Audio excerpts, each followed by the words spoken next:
Kabbalah is a form of Jewish mysticism that has its roots in the early Jewish mystical traditions, and it has evolved over centuries.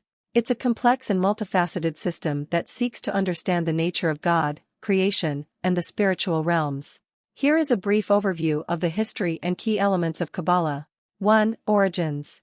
The origins of Kabbalah are somewhat obscure, but it is believed to have developed in Jewish communities in Provence, Spain, and southern France during the late 12th and early 13th centuries. Kabbalah means receiving or tradition, and it refers to the mystical knowledge and practices that were said to be transmitted from God to Adam and then passed down through select individuals throughout history. 2. Key texts. The foundational text of Kabbalah is the Sefer Yetzirah, the Book of Creation, attributed to Rabbi Akiva in the 2nd century but written in its present form much later. It explores the mystical meanings of the Hebrew alphabet and the creation of the universe. The Zohar, written by the Spanish Jewish mystic Moses de Leon in the late 13th century, is another central text. It is a commentary on the Torah and contains a vast array of Kabbalistic teachings and interpretations. 3. Core beliefs and concepts. Ein Sof. Kabbalists believe in an unknowable, transcendent God called Ein Sof, which represents the infinite and unknowable aspect of the divine. Sphirot. Kabbalah focuses on the concept of the Sphirot, 10 emanations or attributes through which God interacts with the world. These Sphirot form a complex diagram known as the Tree of Life, representing the structure of creation. Or Ein Sof. This concept refers to the divine light emanating from Ein Sof that flows through the Sphirot to sustain and create the universe. Tikkun. Kabbalists believe in the idea of Tikkun, the restoration or rectification of the universe, and that human actions play a role in this process. 4. Practical Kabbalah. Kabbalistic practices include meditation, visualization, and the use of sacred names and letters for mystical purposes. It also involves the study of the Torah with a mystical lens. Jewish mystics would often engage in ascetic practices and spiritual exercises to draw closer to God and achieve greater understanding. 5. Influence and variations. Kabbalah has had a significant influence on Jewish thought, as well as on Western esotericism, particularly during the Renaissance. It has also been embraced by some non-Jewish spiritual seekers. There are various schools and interpretations of Kabbalah, including Lurianic Kabbalah, Hasidic Kabbalah, and Christian Kabbalah, which adapted Kabbalistic ideas to Christian theology. 6. Contemporary Kabbalah. In modern times, Kabbalah has gained popularity outside traditional Jewish communities. Organizations like the Kabbalah Center have popularized a more New Age and accessible version of Kabbalah, which is distinct from traditional Jewish Kabbalistic practice. It's important to note that Kabbalah is a highly complex and esoteric system of thought that has been the subject of much study and debate throughout its history. Different Kabbalistic traditions may have varying interpretations and practices, and its teachings are often considered deeply mystical and symbolic. In Kabbalah, there are various spiritual forces and entities that play a significant role in understanding the structure of the universe and the relationship between the divine and the material world. These forces are often associated with the Sphirot, plural of Sephira, which are 10 emanations or attributes through which God interacts with and sustains creation. Here are some of the key forces and concepts in Kabbalah related to the Sphirot. Ein Sof. This is not a force in the traditional sense but rather the infinite, unknowable, and transcendent aspect of God. It is the source from which all other forces and emanations originate. Sphirot. The 10 Sphirot represent 10 different attributes or qualities of God. They are arranged in a structured diagram known as the Tree of Life. The Sphirot are typically divided into 3 columns. The supernal triad. These are the top 3 Sphirot, consisting of Keter, crown, Chakma, wisdom, and Bina, understanding. They represent the highest and most abstract aspects of God. The moral triad. The next 3 Sphirot are Chesed, kindness, Gevura, severity, and Tiferet, beauty. They represent the moral qualities of God. The action triad. The final 4 Sphirot are Netzach, eternity, Hod, glory, Yesod, foundation, and Malchut, kingship. They represent the more concrete and active aspects of God's influence in the world. Or Ein Sof. This term refers to the divine light that flows from Ein Sof, through the Sphirot, into the created world. Each Sephira channels this light in a unique way, creating different spiritual qualities. Shekinah. The Shekinah is often referred to as the feminine aspect of the divine presence. It is associated with the indwelling and immanent presence of God, particularly in the material world. The goal of Kabbalistic practice is often to help elevate and unify the Shekinah with the higher Sefirot. Klippot. The Klippot are impure or husk-like forces that are seen as obstructing the divine light and causing spiritual impurity. Kabbalists aim to cleanse or transcend these impurities to allow the divine light to shine through more clearly. Tzimtzum. Tzimtzum is the concept of divine contraction or concealment. It explains how God, who is infinite, created a finite and separate universe.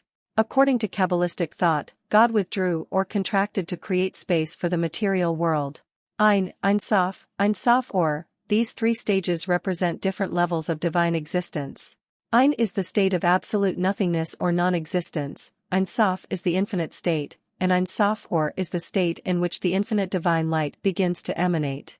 It's important to note that Kabbalistic concepts can vary among different Kabbalistic traditions and schools. The forces and entities mentioned above are fundamental to the understanding of Kabbalah's metaphysical and mystical teachings. Kabbalists seek to explore and experience these forces to deepen their understanding of the divine and the nature of the universe. People study and follow Kabbalah for a variety of reasons, and their motivations can be deeply personal and spiritual. Here are some of the common reasons why individuals are drawn to Kabbalah. Spiritual growth. Kabbalah offers a path to spiritual growth and self-discovery.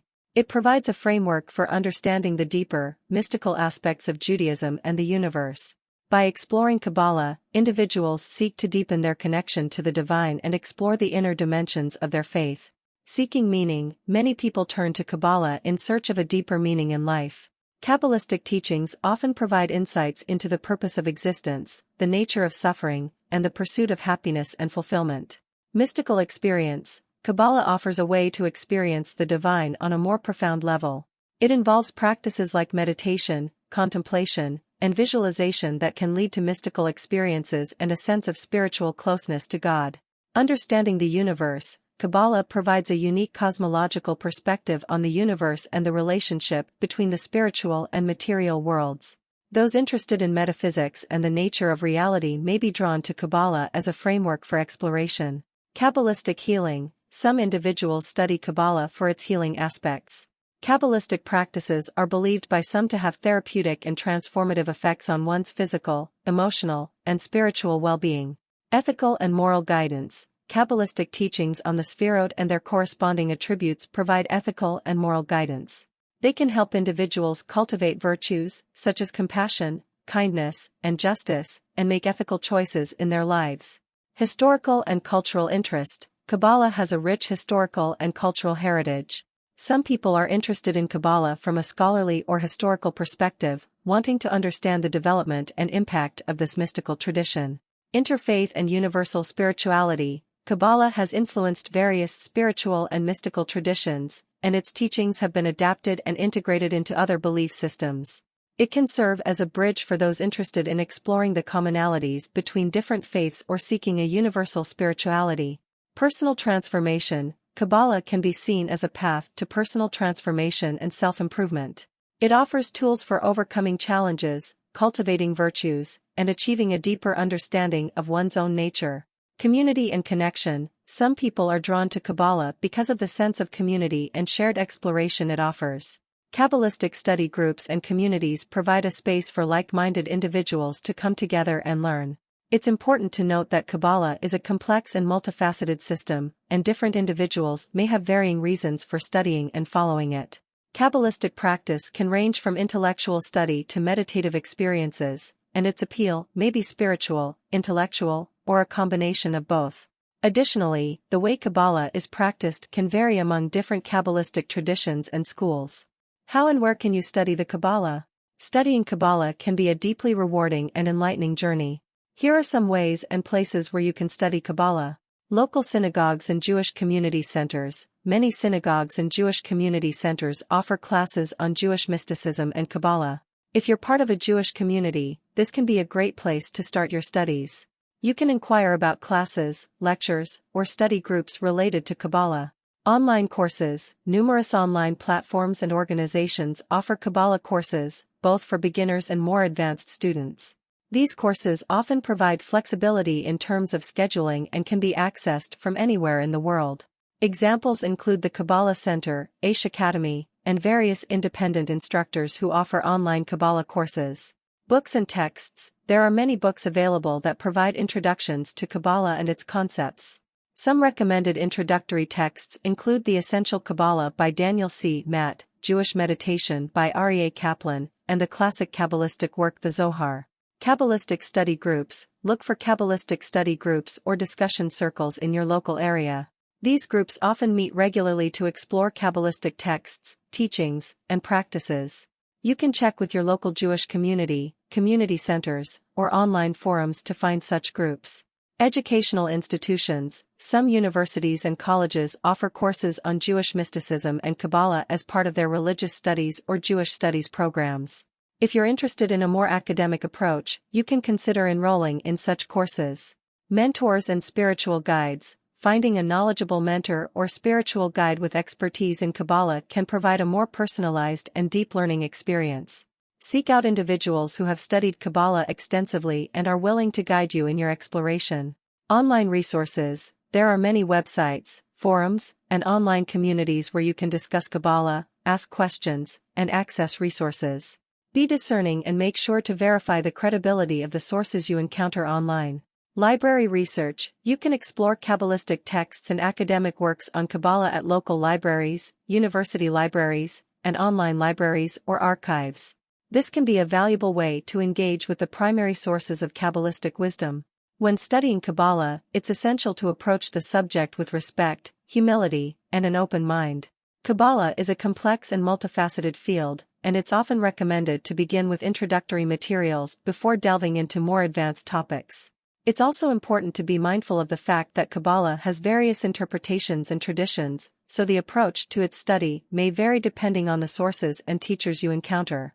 Additionally, it can be helpful to engage in Kabbalistic practice, such as meditation, visualization, and contemplation, to complement your theoretical studies and gain a more experiential understanding of its teachings.